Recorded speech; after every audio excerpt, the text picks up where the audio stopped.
Moikka! Mä aion nyt näyttää, mitä mä ostin veturista tänään. Ja ihan ekaksi mä ostin tällaisen mäyräkoirapaidan H&M:stä.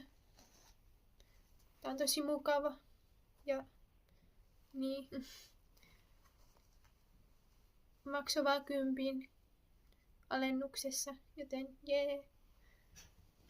Mitäs sitten?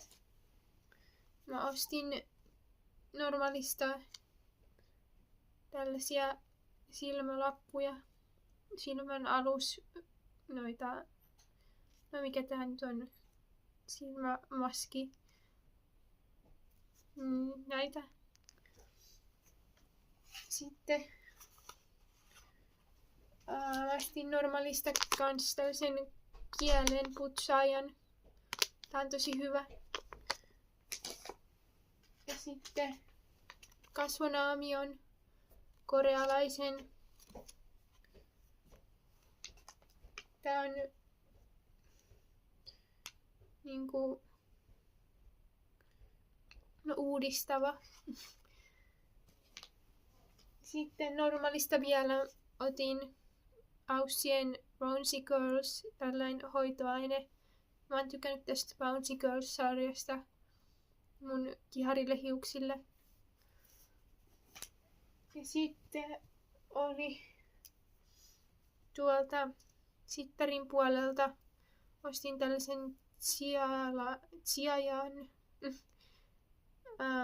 vartalovoiteen, niinku suojaava voide hyvin kuivalle ja hyvin epäkosteutetulle iholle.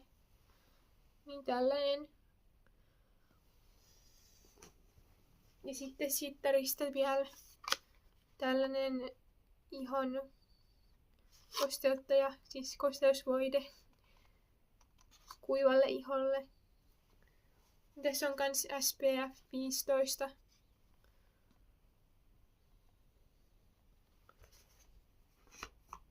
Ja sitten mä ostin tän Sittarista vielä tän niinku seerumin, rauhoittavan seerumin kuivalle iholle tai stressi iholle tässä lukee. Mutta tää on hyvä just niinku syvästi kosteuttava ja mukavoittava.